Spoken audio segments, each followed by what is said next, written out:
We are starting Perek Chet, very exciting, starting chapter 8. Chapter 7 took us a good long time, but with reason. There was Pesach in the middle. But aside from that, it took us a while because we had to introduce Ezra. I'm not going to, again, go through all the things that we said regarding Ezra, but it really is remarkable that he shows up so late and that people's impression is that he's there from the beginning. I just edited an article for somebody today who had written about what he said was, Ezra told the Samaritans, it's not for you and for us to build the temple together.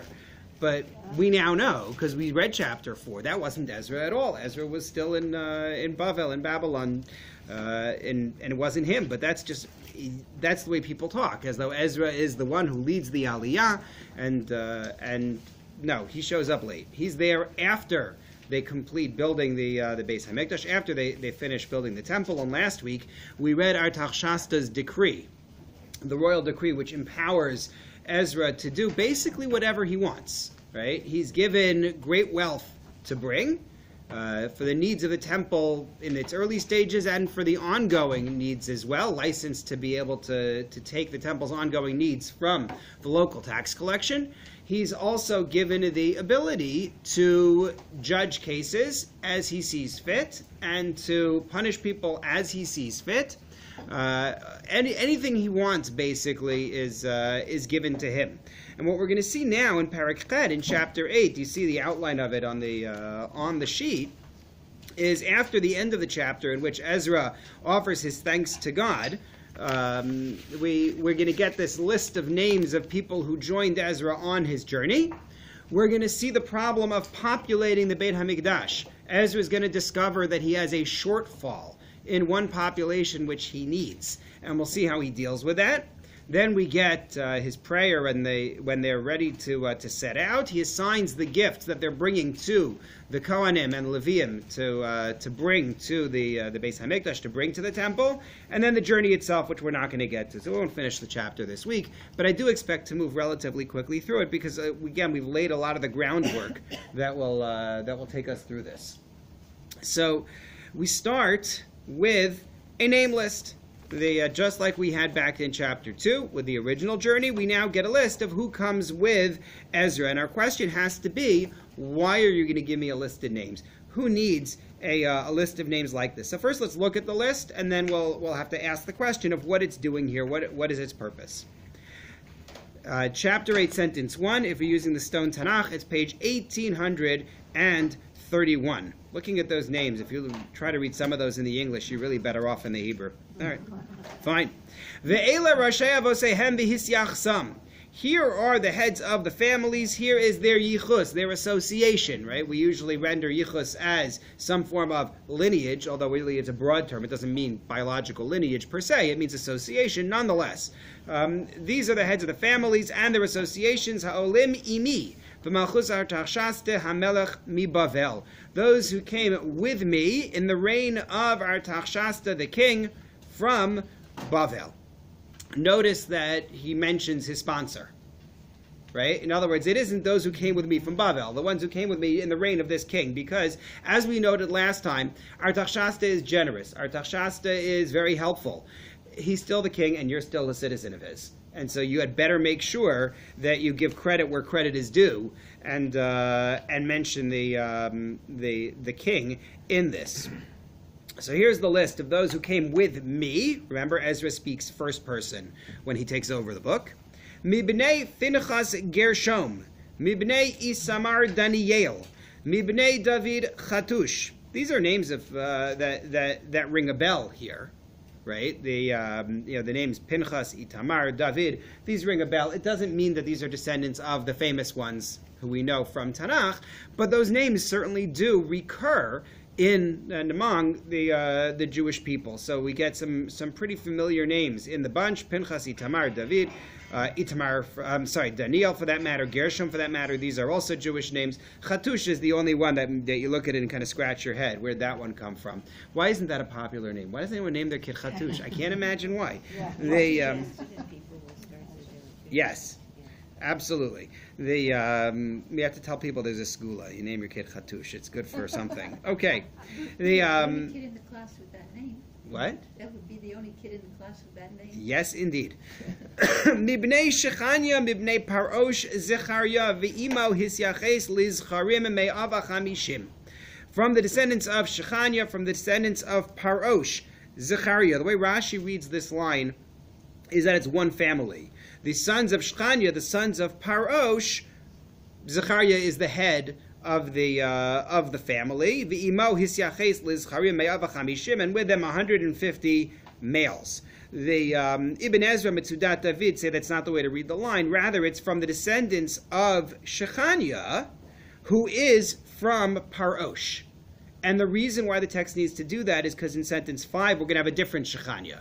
So these are the Shechania who's from Parosh, and these are the Shechania who's from Yachziel. Julie. So one question I have is, I get Ezra is made these lists of lineages, and because that was part of his job, clarifying lineages. So I get, okay, it had to be written down, it had to be published at some point, but how is this relevant to 2,000 years later? Right. I don't know who any of these people are. Good. Well, that's your fault. But Oh. but we're going to go through the list first and then ask exactly that question. So hold the thought and keep thinking about it, because we have quite a few more names. And then once we get through the names, then we're going to come back to exactly that point. Why is this here? And not just why does Ezra do it, but indeed why is it in Tanakh? Why did the Great Assembly feel like we needed to know this? So first, though, we have to read about them. By the way, just Parosh in this line. So we had a Parosh in the first list. In chapter 2, we had Parosh, and we thought it was funny because Parosh is what? Anybody remember? A flea or a louse, right? So we thought that was an interesting name to give somebody. We did note, though, that many biblical names are associated with creatures you would normally think you wouldn't want to be named for. Devorah is a bee. Huldah is some kind of a rodent, some kind of a digging rodent. And the Gemara actually asks about those names, other things to learn. Sorry? Chaya Mushka is a very popular name. Okay, what does that mean? I mean, Chaya, no. Mushka is a fly. I didn't know that. Okay. So yet another one. The Dam Mikra edition notes back in chapter 2 that names like this were also found in non-Jewish Semitic cultures. So in other words, it's not just us using names like this. This was just not considered a bad thing. I think today, if you named your kid that, there might be issues. But but in those days, they didn't take it personally, or maybe they said, there's a lot we can learn from all creatures, and therefore it's okay to name me Louse. That's just fine. They're very tenacious. It's a tenacious creature. That's the bracha that the rabbi gave at the bris when they named the kid Parosh. He said, lice are tenacious. Okay. The Pasuk Daled, sentence 4. Oh, by the way, the other element that's introduced here is, what else is new in sentence 3 that we didn't see in the names in sentence 2? Numbers. Right? Suddenly we start to get numbers where we didn't get in the in Pasuk Bet in sentence 2. And no one I've seen has had a good explanation for why it is that the first batch doesn't, the ones in Pasuk Bet do not get numbers. The Dam Mikra edition thinks that the ones in Pasuk Bet are Kohanim, and the rest are not Kohanim, but that doesn't explain why you won't have numbers there. It's simply just, they're not there. And suddenly we're saying that there's Harim where everywhere else is just assumed. It's just assumed that these are going to be the males. Well, no, there are fewer, it says Harim. It's only the opening one that it doesn't. No, I understand. But in this paragraph, which we didn't have in previous, I believe, we didn't. You mean back in Perek Bet? Yeah. Well, in Perek Bet we actually anywhere debated else. it. In Perek Bet we actually debated that question, and I think our conclusion, if I remember correctly, in chapter 2 was that list was not male specific. Mm-hmm. When it numbered them, that was it. Those were your families. Whereas here, it is assumed to be just the males, which is why we also did last time the multiplier. And we said that the assumption is, although we didn't know why, that there were 5 per family. And since the number is going to be about 1,800, so that means there are 9,000 people coming with Ezra. Whereas in the previous list, in chapter 2, we assumed, no, this is all family members included, because it did not say Zicharim. Okay. Mibnei, Pasuk Daled, sentence 4, Mibnei Pachas Moav, and this is one of those names you don't want to read in English, El Yahoenai, ben Zerachia, ve'imo Masayim hazacharim. From the children of Pachas Moav. Pachas Moav was another name that showed up as a family name back in chapter 2. And we said then the literal meaning of Pachas Moav means ruler of Moav. But why does that make any sense as the name for a Jewish family? So we said then that the Gemara in Tanis, which I think I brought you on your sheet in source number 2, says it doesn't mean the ruler of Moav, rather means the ruler who came from Moav is what we're talking about, or the conqueror of Moav. But we gave in source number 2 in the Gemara in Tanis, either this means sons of David, right, King David, because he descended from Moav, or alternatively it's Yoav ben Sruya, who's also a descendant of Rus and Moav. He's part of the family. So that may be what we mean when we say Pachas Moav, the ruler who is from Moav rather than the ruler of Moav. This is a great name, El Yehoenai. Can you parse that one? Can you figure out what that means? God is my eyes. Maybe. Da Mikra suggests that El here is El, as in two. So, to God are my eyes. My eyes are to God. That's the idea. Shayna? Maybe ayin as in spring? Ayin as in spring. To God are my springs. No, God is my spring. Oh, God is my spring. Well, then what we do with the Aleph Lamed in the beginning? You would take that as name of God. But then what's the Yeho? Unless you're using two names of God in the name. Like Eliyahu. Right. Both which... Assuming I read it that way, then yeah. The could be. It's sort of name you could do pretty much anything with. It sounds like it would fit well in Hawaii. Seems like it would get traction in Israel today. Yeah, that could be. Yes. Okay. The whole bunch of names we have to recover here. Mibnei, pasuk hey, we get the other Shechanya. Mibnei Shechanya ben Yachaziel. Ve'imo shlosh me'os hazicharim. You get another 300 men with Shechanya ben Yachaziel. Okay. There's another name that we know of, Shechanya ben Yechiel. So it's interesting to wonder whether there's some kind of a blending here, but okay. Umibnei Adin, Eved ben Yonasan. And from Adin, you have Eved ben Yonasan. And yes, his name is Eved. Ve'imo chamishim hazacharim. And with him, you get 50 males. We've seen that name Eved show up elsewhere. Remember, in Shoftim, you have Gaal ben Eved. So again, it seems like a strange name to use, Eved meaning slave, but roll with the punches. The pasuk, yeah. What would you rather be named? I don't know. Yeah. Are these references to the father of these individuals or to their ancestor? So it seems that what we're getting here is the name of the family, Mibnei so and so, and then the person who's considered the leader of those who came. So in this case, Eved. So Bibnei Adin, from the Adin family, Eved bin Yonasan, who has with him 50 males. So we're saying his father was... Well, his father's Yonasan. Not that he's from Saul's son. Correct. I don't think in any of these cases are we meant to read back that way. Except possibly this Pachas Moav thing. That could be, I guess. Yeah? Doesn't carry the name with me. I mean, if the children of David, it would be David. They'd come from that lineage. Why would they be so obtuse? I just don't. What do you mean? You mean to say Pachas Moav? Yes. No, why wouldn't they have just said David? Probably because other people were named David. Like the one who was Bnei David Chatush. Yeah, but if that's your lineage, most people are proud of that lineage when they come from the lineage of David. So you would say David HaMelech, or you would say something like that. Something, I don't know. I think it's an interesting. No, it's an interesting point. The problem is that we're working with something that is fundamentally problematic, because Pachas Moav can't mean ruler of Moav. Mm-hmm. So what am I going to do? You're right. Naming David ruler from Moav, is imaginative, but why would you do that? And exactly. Why would you do that? Because that wasn't, of all the things of all the identifying factors, why would you choose that? Right. It's a legitimate question. It's a legitimate question, unless you're going to say that that's the rationale for saying it's Yoav rather than saying it's David. Because once you bring in Yoav, you get into some very problematic figures in terms of some of the back and forth that went on among David's generals. But saying Pachas Moav really doesn't help you in that regard. So I don't know. It's a good point. The Pasuk Zayin, sentence 7, Umi b'nei Elam, and from the sons of Elam. Elam here has to be a name of an individual, not the nation Elam. Yeshaya ben Asalia, v'imau shivim azcharim. Yeshaya, son of Asalia. Presumably this is not Atalia, the queen, the killer queen. That's not who we're talking about. But he goes in with 70 people, 70 males. Ubnei Shefatia Zevadia ben Michael v'imo shmonim hazacharim. We're in sentence 8. Shefatia's family, Zevadia ben Michael, Zebediah, as he may be known. And then you get Mibnei Yoav. So here's somebody who actually is named Yoav.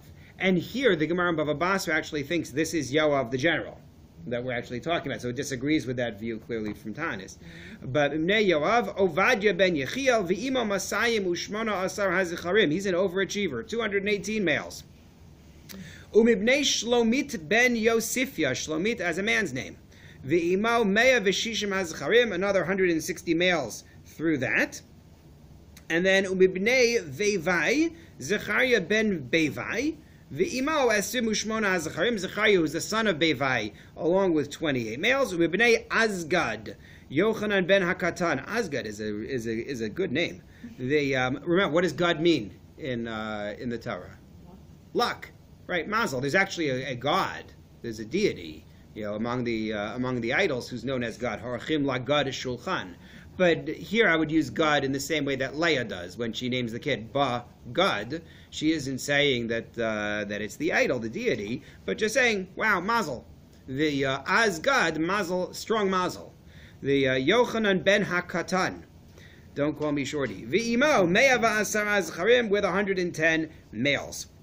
And then finally, Umi b'nei Adonikam acharonim. From the sons of Adonikam, acharonim, the last. Ve'ela shmosam, and here are their names: Eliphelet, Ye'iel, Ushmaya, ve'imahem shishim hazacharim, along with 60 males. Why does it call them the last? So Rashi, Mitzudat, David say these are the last to join Ezra. They're the last to sign up, so that's why they're called Acharonim. In the Midbar, in the wilderness, when they traveled, so the group of Dan is described as Acharonim. They're the last because they travel last in the formation. Except we have another group. Except that what? Sorry. We have another group with the name. Where? Oh, because we have another group coming next. Right. So they can't be the last in the formation. They have to be the last to have joined up. Alternatively, Malbim and Dot Mikra suggest these are the last of Adonikam's family. They maybe. Umibnei Vigvai Usai, because we had another group in Adonikam's family in Perek Bet in chapter 2. So you had the group there who came from Adonikam, and now these are the stragglers from Adonikam. Umibnei Vigvai Usai Vezakur is the way it's read. Ve'imo Shivim Hazacharim, another group with 70 males. That's my group, and then we're going to find out what happened to them. So now we've read a bunch of names. We had some nice comments to make on some of the names, but at the end of the day, what is this doing here? What does it mean to Ezra? What does it mean to the Jews as a whole? Post the time of Ezra, such that it needs to make it into Tanakh. So some of the reasons that we gave when we talked about name lists in the first round in Perek Bet are going to apply here as well. Meaning, we gave one explanation that it's poetic style, biblically. We like to include lists of names. It's considered to be poetic, and so that's why it's here. And that would be one approach. Another approach would be that this is Ezra's genealogies, because Ezra, as we've already discussed, feels the need to identify who can marry whom. You come from this exile, who knows what's happened, and therefore it's now been cleaned up, and you get a proper genealogy for the sake of marriage, as the Gemara in Kiddushin had suggested. Another suggestion that we had made back then was that enumerating all the names make it look like a lot of people showed up. It's very impressive. Although on the other hand, we noted the opposite trend, which is if I can list everybody, it means that you don't have that many, right? The different ways to look at it. And some of these people are, to go back again to another explanation we gave in chapter 2, part of the new nobility. Meaning there are families here who are known as the donors of the wood for the temple, who are known as heads of households, heads of shifts of Kohanim. So therefore they have a special identity. But Rabbi Angel, who I quoted when we did the list the first time, has an idea in source number 1, I don't think it's his own. I think he got it from Tamara Cohn Ashkenazi. That this is also traditional Ezra. This is the sort of thing Ezra will do. He says, turning to the next outstanding figure in Ezra+Nechemiah, we are introduced to Ezra, with a pedigree tracing him back to Aaron. Right? We saw the 15, 16 generations, and a document from Artaxerxes according him substantial authority. Given this remarkable introduction, the reader expects Ezra to dominate the narrative, both as a priest and as a sage. In other words, we just read all about his powers and how wonderful he is. Get moving. Do something, Ezra. But instead, the opposite proves to be the case. The first half of Ezra 8, right after we've given him this great introduction, provides a list of those who returned to Israel along with Ezra. At the conclusion of this roster, Ezra got others involved in bringing the Levites to Israel, which is what's coming next. This sets the tone for Ezra's transferring most of his authority to the people. Ezra is not interested in wielding the power that Artaxerxes has given him. He's much more focused on the nation as a whole and having them be involved and having them lead. Francis, you're going to say? Okay. It's much more about what the people are going to do, and therefore by bringing the names, he's saying it's not just me, it's not about me, it's about this nation that is coming back to the land, which I find to be a nice poetic idea. Whether it's pshat, I don't know. But I think it's a nice idea, and it is consistent with what we know about Ezra and what's going to play out through the book, which is Ezra's not looking for and doesn't do any of the things that we would normally see with the powers of leadership. He doesn't exercise his authority. It's a constant call upon the nation to rise to the task instead. So he says, yes, it's true, here's my lineage and all of that, but here's the nation, and look at all the people who showed up. I guess the one really sort of standout weakness in his approach is the fact that he bothered to bring all 15 generations in the beginning of chapter 7. Right? He's the author of the book. He could have chosen not to include that. Unless you're going to tell me that it's his way of shunting credit to his ancestors. It's not about me, it's all these wonderful people who led to me. So I guess you could do that. Yeah, Sharon. He's claiming authority from all directions, from the current Artaxerxes or whatever. Yeah, but you got it. From his own Jewish past. Mm-hmm. So I think you need that. What do you mean? In order to get the people to feel that they must listen to him, he has to present himself in such a way that he does have authority in all areas. So there's an element of compromise here. He may not want to wield the authority to force people along, but he does need to establish his credentials. Yeah, very much so. I hear that. I hear that. But these leaders are with him. Right. Okay. I hear that. This David. list seems to differ in tone from the previous list, in the sense that the previous list had a lot to do with people's jobs, where they came from, their forms of employment.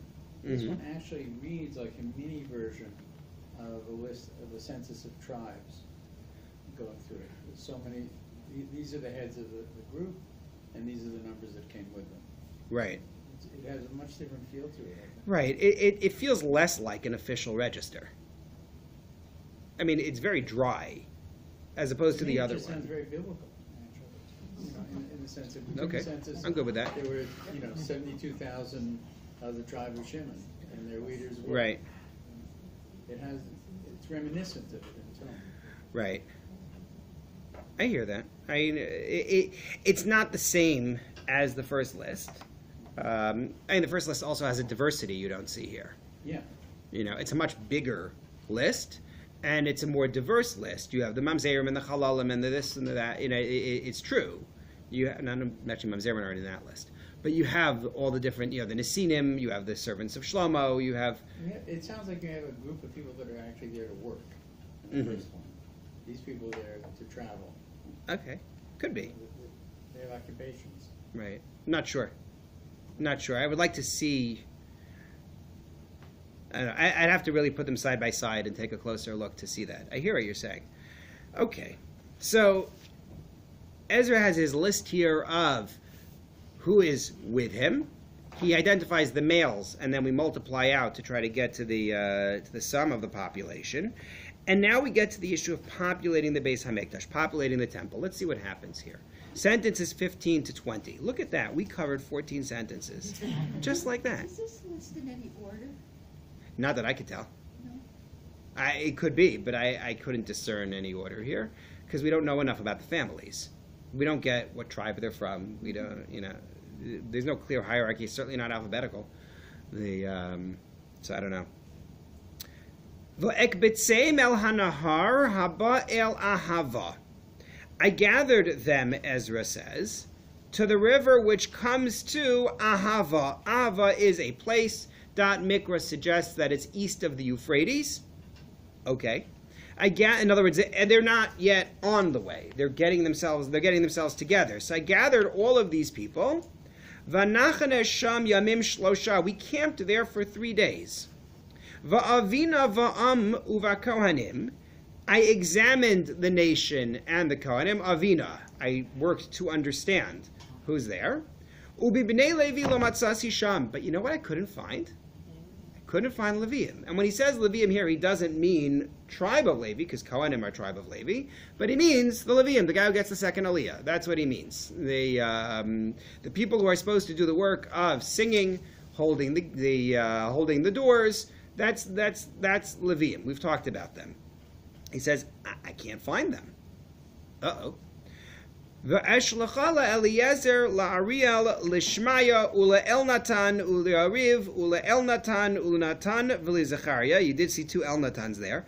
V'li Meshulam Rashim uli Yoyariv ula Elnatan Mivinim. So I sent out a message to this roster of people who are the leaders, the Rashim of the Kohanim, as the Dat Mikra reads this. The El Natan apparently is a common name here, but I sent to the leaders of the Kohanim, as well as to Yoyariv and El Natan Mivinim, meaning people who either understood the nation or people who taught the nation. He says, I sent a message to them saying, I have a problem. We don't have Leviyim. Yeah. Are you assuming that these are all people gathered in this encampment Yeah. for the 3 days? Correct. Okay. Even though they're not listed all as heads of the travelers. Va'atzaveo and I instructed them, al ido harosh, to Ido, the head, b'kasifya hamakom, in the place Kasifya. This fellow Ido is in charge.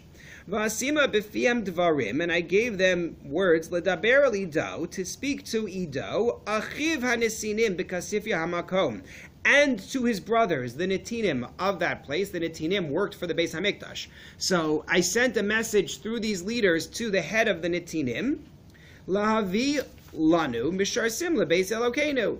Bring us people to serve in the Beis HaMikdash, to serve in the temple. We have a Levi shortage. Now, even in the first group, the 42,000 who came originally, there were very few Leviyim. There were like 120-something Leviyim in that group. But Ezra says, I don't have any Leviyim in my group. Why, you will have to talk about. Vayaviu lanu kiyad Elokeinu hatova aleinu ish sechel mibnei machli ben Levi ben Yisrael v'sherev Yehovana ve'echav shmona asar. So they brought us kiyad Elokeinu hatova, like the good hand of God. Rashi explains this as saying with God's help. Like in the previous chapter, we also saw a number of appearances of according to the hand of God. This is his way of saying, thank God we got some.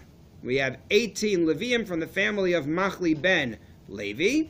Ve'es Chashavya ve'ito Yeshaya mibnei Merari. We got some who are descendants of Merari. That's a familiar Levi name.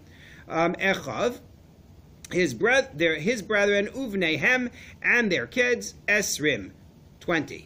So this way we had some Leviyim show up as he ordered the Nesinim to gather them. In these psukim that we just read, sentences 15 to 20, what jumps out at you as interesting, besides the fact that the Levi families are no-shows?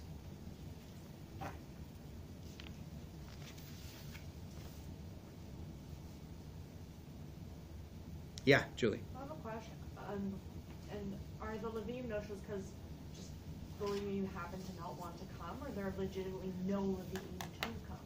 Right. So we don't know. Maybe there really are no Leviyim around. Yeah. Or no Leviyim suitable to serve. What do you mean? Story of how some of them, but when they first got to Babel, didn't some of them make themselves sort of Yes. unsuitable? Yes. So we will get to a Gemara that you're talking about, or a Medrash that you're talking about, which Rashi quotes, that indeed suggests that some of the Leviyim actually sabotage themselves. But that would have been. The question is, would they continue to sabotage themselves? But where is Edo with them? So Edo apparently is not. Edo is living in Kasifia. He's not part of this group, but Ezra summons him and says, we need some help, round up some Leviyim for me. Right. Is Edo a prophet? So we have the name Edo as Zechariah, son of Edo, separately. But this Edo seems to be among the Nesinim. Yeah. With the destruction of the temple and the Levites, the Levites were supposed to be, that was their job, to look after all duties and protection of and everything to do with the temple, military too. Maybe they just didn't have work to do when they were in Babel. And therefore kind of just sort of drifted out. they stopped calling themselves Levi. Yeah. Right. So that's actually something that we've seen in more contemporarily, meaning that in our own day, there are many, many more Kohanim around than there are Leviyim, and it doesn't make any sense. Meaning, you walk into a shul, you are far more apt to find Kohanim, and in real numbers, than you are to find Leviyim. And I think a lot of that is because there was no percentage in identifying yourself as a Levi. Kohen, people had a sense of, that's lineage to be a Kohen. Levi, we're number 2. We try harder, maybe. The identity of Levi. I know any Leviyim here before I insult every Levi. Okay, so we have one. But how many people come from How many of you come from families of Kohanim? You see that? It makes no sense genetically. In the sense that, remember the genealogy, right? Levi has 3 sons, Gershon, Kahas, and Merari. Kahas has 4 sons, Amram, Yitzhar, Chevron, and Uziel. Amram has Moshe, Aharon, Miriam. Aharon is the only one who's going to produce Kohanim in that bunch, right? One of 2 sons, I'm leaving Miriam out of this because she's going to go end up with a different Shevet, but one out of Moshe, Aharon, who are themselves from Amram, who is one of 4, and their father is one of 3. Everybody else there should be producing Leviyim. What happened that we end up with the dominance of the Kohanim? And I think really it's a lot better to have your hands washed than to be the washer of other people's hands. I think that's just it was less serious an identity to hold on to. And so I think that's contemporarily what happened. Whether you could backread that into what happens in Bavel and say also they didn't hold on. We made a point in chapter 2 when we saw the list of who was from which Shevet, and we said, wow, that's really impressive, that they retained tribal identity when they were in Bavel. It shows that they felt like we are coming back, but maybe Levi didn't see it that way. Is this true among Sfardim as well? That what? That the ratio of that? Yeah, I don't know. Shocked when I saw the hands go up regularly. No, but it's true in shul. I mean, think about how many people go up to do Berchas Kohanim and how many people are available to wash their hands. It's a known phenomenon. So maybe the answer really is that they didn't retain identity. That's one possible point. They did have Leviyim in Israel because you did have some from the first group. It's not like you lost them altogether. But that's one possible explanation is that they didn't retain their identity. Mitzudat David quotes you a Rashi in Kiddushin who offers a different answer in source number 4. I'll come back to number 3, but people ask this question, so I'll push this question first of what happened to them. Rashi in Kiddushin quotes you what Rebecca was referring to. V'lo matza ra'uyim la'avoda. Ezra did not find suitable Leviyim who could do the service. Ela me'osan shekitzitzu bahonos yedehem b'shinehem. Only those who had bitten off their thumbs. Va'amru, they said, Eich nashir et shir Hashem. Right? That from the pasuk in Tehillim, how can we sing the song of God? They present a context for this chapter in Tehillim, which clearly will have to post-date David HaMelech. Whether David HaMelech sings this in Tehillim, and then it's just prophetic, and they end up singing it later, or whether it simply comes from this later time, which is still obviously before the Great Assembly, before the Knesset HaGedolah. But what's the story? Sha'amar lam Nebuchadnezzar. Nebuchadnezzar says, Shiru lanu mishir Tzion. Sing the songs of Zion. Right? It's mockery. Right? Which we saw, moving to the current day, we saw in the Holocaust as well, telling the Jews, sing your songs. And they are told, sing your songs. So what did they do? Amdu v'kitzitzu bahonos yidayim b'shineim. They bit off their thumbs. They said, we will not play our instruments for you. And again, lest you think like this is a crazy story, we saw stories like this. Of people who refused to sing at the price of their own life. For the Germans. So this is what they did. They said, we're not going to play our instruments. And they said, Eich nashir et shir Hashem alad ma'nechar. How are we going to sing on this foreign land? So they didn't say lo nashir lo nemar. They didn't say we're not going to sing. Ela eich nashir, but how can we sing? We have no way to play. We can't play the instruments. We don't have thumbs. Me'osan alu. So from them, and presumably it's not just them, but 70 years later it would have to be their descendants. Not just them.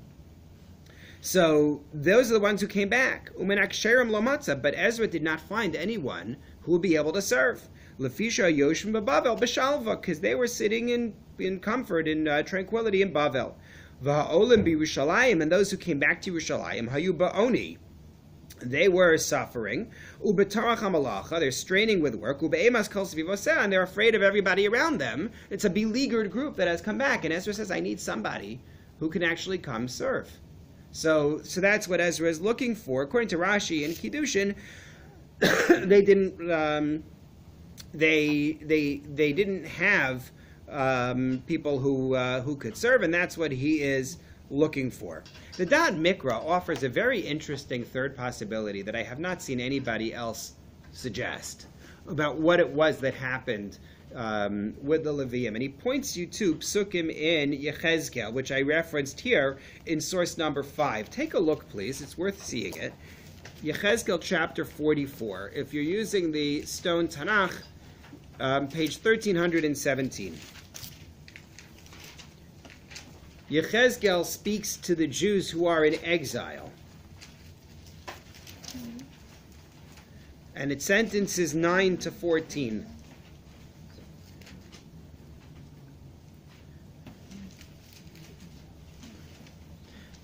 People have it? Ko amar Hashem Elokim, so declares God, Kol ben nechar, any stranger, erel leiv ve'erel basar, of uncircumcised heart and uncircumcised flesh. Lo yavo al mikdashi, does not get to enter my temple. L'chol ben nechar asher besoch b'nei Yisrael, the estranged ones who are among the Jewish people. He's not talking about people who are somehow biologically, genetically ineligible. He's talking about Jews who have become estranged. Ki im Leviyim asher rochaku me'alai bisos Yisrael asher tau me'alai acharei gilu lehem. He specifies, he singles out Leviyim. Those Leviyim who wandered. When Israel wandered, when they left me to follow the idols, v'nasu avonam, they are going to be punished for their sins. V'ayu b'mikdashim misharsim, pikudos el sharei habayit u'misharsim es habayit. He says, they're going to be attendants in the temple. They'll be serving the house. Hema yishchatu es ha'olav es hazevach la'am. They're going to shecht the offerings. V'hema yamdu lifneihem l'sharsam, and they're going to stand to serve. Yan asher yisharsuo sam lifnei gilu lehem v'ayu lebeis Yisrael l'michshol avon. He says they served the idols. They're going to be a cause for sin among the house of Israel. Al kein nasasi yadi alehem neum Hashem Elokim v'nasu avonam. God says absolutely not. they will suffer for their sins. They don't get to serve. And they will instead be punished and shamed for what they have done. Now, that passage is not Levi specific. It includes Kohanim, right? It speaks of people doing services that the Kohanim do. But that mikvah suggests that that's why they don't come back. You're going to give me musar like that and then expect me to show up? You tell me that if I strayed and I sinned, I should now come back to the second temple? There's no incentive for me to come home just to get insulted, just to be told that I'm unworthy. So forget it. That's the dot mikra suggestion for why you don't have Leviyim, is because Yechezkel did too good a job. He intimidated them out of coming back. It's an interesting thought. How many would have been slaughtered when the Babylonians came and took the temple? Don't know. Destroyed the temple? It's a good question, but I don't believe we have any record. We just know that there were massacres, so you think maybe that they're lost for that reason. Part of their job was to guard the gate and defend it. True. It's an interesting suggestion. I haven't really seen it discussed, but it's an interesting idea as well. So now we have 4 ideas, right, for why they didn't come back. We have the idea that they didn't retain their identity. We have the idea that they were ineligible because of this disqualification from playing the instruments. We have the idea that they were intimidated by Yechezkel's warnings, or the idea that they were simply not there. They were killed in defending the temple against the Babylonians. All of these, I think, have something to recommend them. Okay. Well, Ezra takes action for this. Ezra is not only going hunting for Leviyim, but he actually punishes the Leviyim because of this, and he punishes them collectively. Take a look at source number 6. The Gemara in Yevamos, the Hebrews at the bottom of one side, the English is the top of the next side, and what we're going to have to figure out is where in the world this Gemara gets this idea from, because the Gemara is going to say something without supporting it from the text. Mipnei ma kansu Leviyim b'maaser. The Gemara in Yevamos assumes that the Leviyim were fined, they were punished, and they lost maaser, meaning normally when you separate tithes from Israeli produce, your first tithe is the bikurim, the first fruits, and that's brought to the temple and given to the Kohanim. Then you have the tithe of truma, and the truma goes to the Kohanim as well. And then you have a tithe, 10% of what's left, that goes to Levi. That's called maaser rishon, and it goes to the Leviyim. Anybody's allowed to eat it. Unlike truma, which is only eaten by the Kohanim, and there are penalties if a non-Kohen eats the truma, the maaser can be eaten by anybody. The Levi can say, I'm throwing a maaser party. Here's my maaser, everybody come join me. It's just fine. However, the mitzvah is, give it to the Levi. That's what you're supposed to do.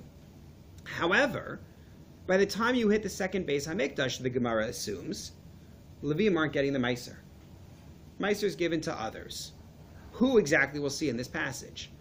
But it's assumed that this is a penalty for the Leviyim.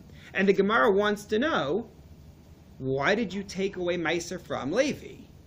And we know that they took it away from this text, from what text? Well, that's what we have to figure out, Okay. is where'd they get this idea from? Was it even- Right, how do you know that it's taken away from them, and how do you know that Ezra's the one who took it away from them? We have to talk about. But the Gemara takes it as a given that there is a punishment of Levi. They don't get their, they don't have a claim to the maaser. They can eat it like anybody can eat it, but they don't have a claim to it. Boy, you're getting hit on the head today, David. I'm sorry.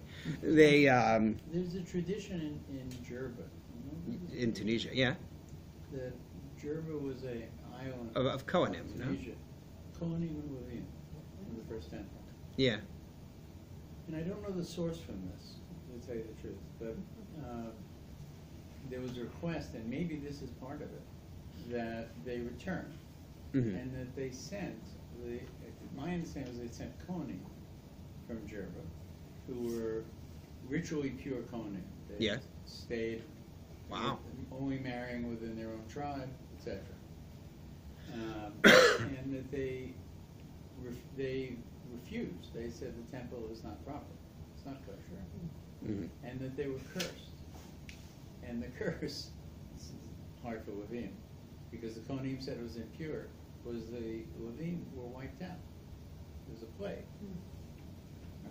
And then the Kohanim, in reverse, cursed the people who cursed them, which I think was Ezra or Nechemiah, in letters, and predicted to the year the date that the second temple would be destroyed.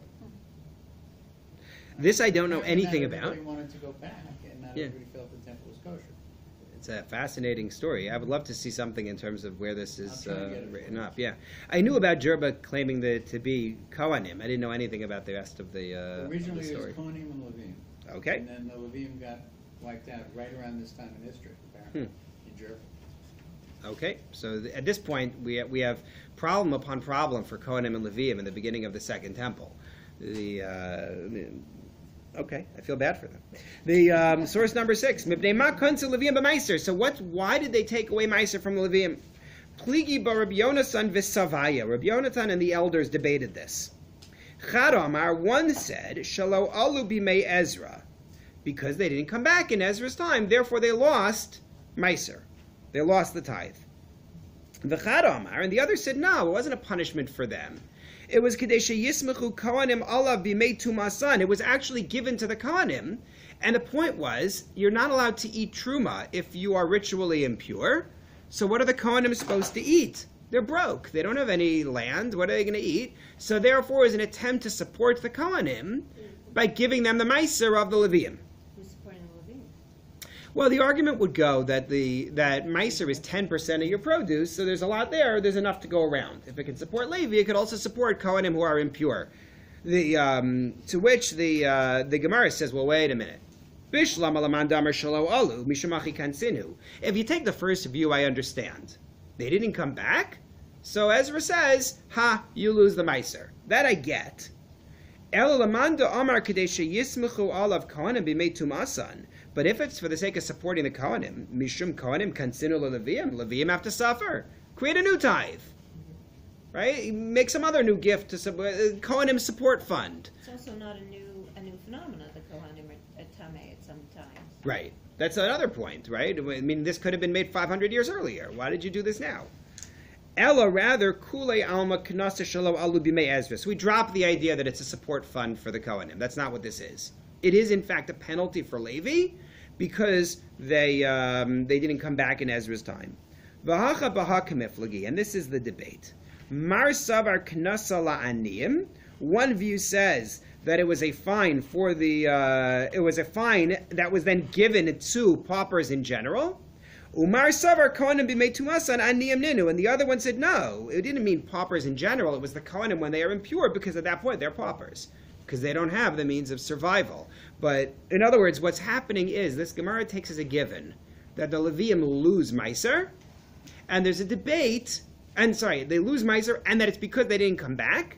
And there's a debate as to the distribution of it, because one view said it was for the paupers, and the other view said it was for the Kohanim when they are unable to eat truma. Those are the views. I actually realize I have a spare sheet here if anyone wants one. I held on to one by accident. Okay, you want to pass this down to Dahlia, please? Thank you. Shayna, what were you going to say? Just that in terms of who needs to support more, the Leviyim, even though they're technically not landholders, they did have cities. And they were part of the economy in a way that the Kohanim were not. Right. So the argument would go, Leviyim don't need it as much as the Kohanim. That's a fair point. So Tosfos on this Gemara says, this is all really interesting, but why are we making any connection whatsoever to Ezra? Like, where did you get the idea that this came from Ezra? All we've seen in the Psukim, all we see in the sentence here is Ezra says, hey, there are no Leviyim. Do something about it. Bring me Leviyim. And they bring him some Leviyim, and they go on. Where did we see anything else in this? So Tosfos offers me two sources. One is Nehemiah 10:39. So if you're using the Stone Tanakh,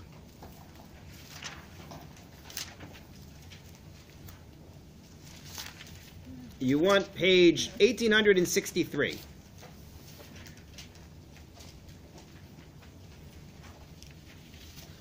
This is a very difficult sentence to translate.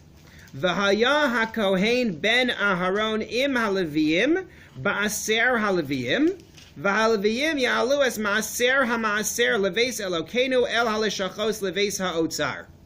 Reading the Art Scroll translation. a Kohen, descendant of Aharon, will be with the Leviyim at the time of the tithing, which on a simple level I would take to mean when they receive their tithes.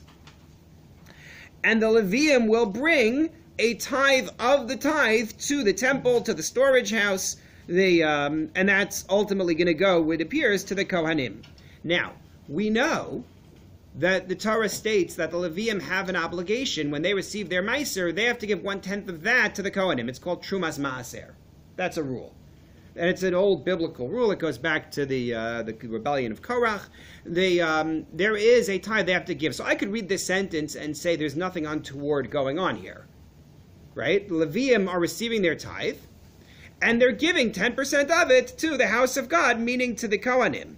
But the way that Tosfos reads it, he says maybe what you could read here is that what it's saying is that the Leviyim are actually giving their tithe to the Kohanim. Not 1/10 of their tithe, but they're giving their tithe to the Kohanim. So that the instruction is taking place here in chapter 10 in Nehemiah under the authority of Ezra, that the Leviyim are going to give their tithe to the Kohanim.